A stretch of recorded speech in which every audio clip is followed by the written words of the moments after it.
Өнөөдөр аялал нэвтрүүлэг маань Dime Mind хүүхд хөгжлийн академи дээрээ хүрэлцэн ирсэн байна. За та бүхэндээ Dime Mind хүүхд хөгжлийн академийн ерөнхий менежер Шүрэн Цэцэгчигээ танилцуулъя. Сайн байна уу та? За тэгэхээр Dime Mind төвийн маань хувьд бол нэрнээсээ эхлээл ерөөсөө тэгээ Эрдэнэс шиг алмаз Эрдэнэс шиг оюун ухаан гэд ихэд бүм ухааны нэр өгсөн байна тийм үү. Тэгэхээр энэ нэрнээс эхлүүлээд одоо ямар хөтөлбөрийг одоо явуулж байна. Энэ талаар та бас үзэгчд маань танилцуулбал. За баярлалаа. За тэгэхээр Dime Mind хүүхд хөгжлийн академи гэж байгаа. Тэгэхээр манайх яагаад Dime Mind гэж нэрлсэн бэ гэхээр Dime гэдэг чинь гялалцсан тийм одоо хар нүүрс байж байгаа гялцаад өнгөлөөд маш олон талцтай тийм гоё эрдэнэс байж байгаа. Тэгэхээр ерөнхийдөө дэлхийн хэмжээний өв тэгш Монгол хүн оюунлаг чадварлаг тийм бүтээлч Монголын нэг одоо бүтээх зорилготойгоор тийм ээ зорилготой. Тэгэхээр ерөөсөө зорилготой өөртөө ихтгэлтэй манлайлагч хүүхдүүдийг өсвөр үеийг бэлтгэнэ гэж байгаа. Тэгээ ганц өсвөр үе биш бид нар бас бяцхан манлайлагчдыг бий болгодог гэсэн. Мөн аюулаг өсвөр үеийнхэнгээ манайх клубтэй. Энэ клуб маань одоо ерөнхийдөө 8 сар дээр явж байгаа. Тэгэхээр 6 сар болоо ерөнхийлөгч нь солигддог. Одоо 2 дахь ерөнхийлөгчөө солилцсон ингээ явж байгаа. Тэгэхээр энд өсвөр үеийн бүх хүүхдүүд нэгдээд илүү сайхан тэмүүлэх, бие биедээ түүчил яаж нэгдэж одоо хийх боломжтой байна. Тийм ээ, ийм ажлуудыг хийх ийм зүйлүүд үүсэж байгаа. За мөн оюунлаг яриа булан гэж байж гин манайх одоо Чингүнс подкаст гэж байж гин хүүхдийн нэвтрүүлэгтэй энэ бүгдээр одоо хүүхдүүдийг илүү хөгжүүлэх зорилготой.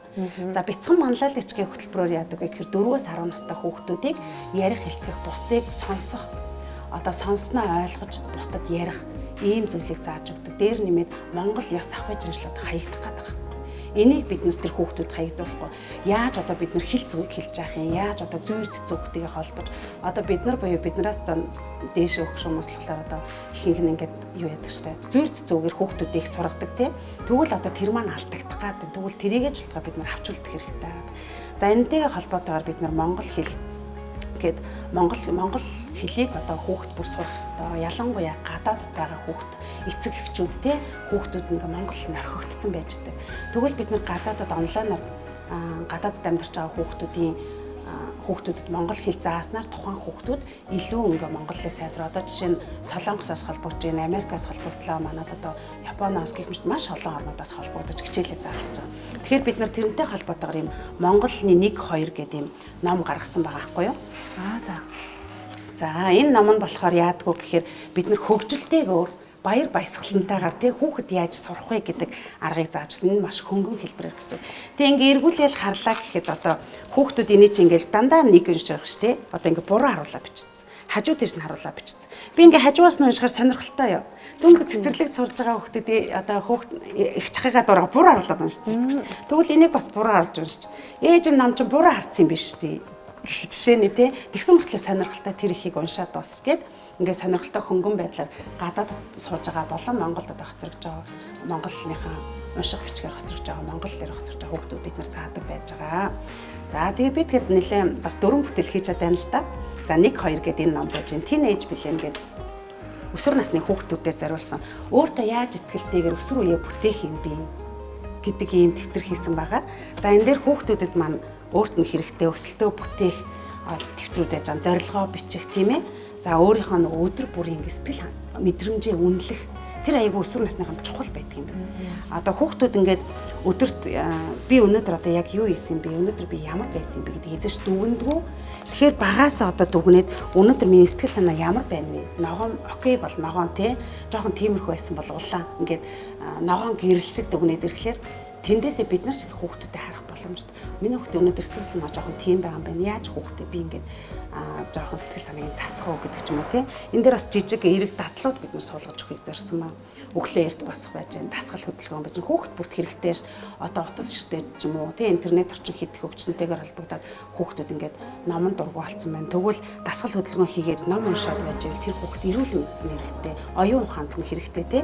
Тэр дадлуудыг хийлгүүднээс бас энэ өсвөр насны өсөлтийг бүтээх юм тэмдэглэлийн дэвтэр хийсэн байгаа. Хязгааргүй тэмүүлэл гэх бүтээл маань гарсан байгаа. Энэ бүтээл маань бол манай нэг сурагч Чингүн Жов гэх тийм ээ. Өөрийнхөө хийдэг подкаст 58 дугаар гарснаас 29 дугаарыг ном болгож ингээд одоо хүүхдүүдэд хүртэл болгож гаргасан байгаа. За тэгээ би та бүхэнд одоо өсвөр насныхаа хүүхдүүдийн дундын авбасын талаар танилцуулж өгье. Тэгэхээр манайх одоо бид нар ингээд томчуудад тий гадуур кофе шоп гэж байж гэн одоо паб гэж байж гэн ярилцаж суух боломжтой, ном унших боломжтой газар өсвөр насныханд байдаггүй. Тэгэхээр яг өсвөр насныхандаа зориулсан дундын офс бий болгосон байгаа. За тэгэхээр манайх дундын офс маань яг ямар үйл ажиллагаа болдог гэхээр хүүхдүүд маань орж хичээл номыг 5 дахь орчин бүрдүүлснээр давуу талтай.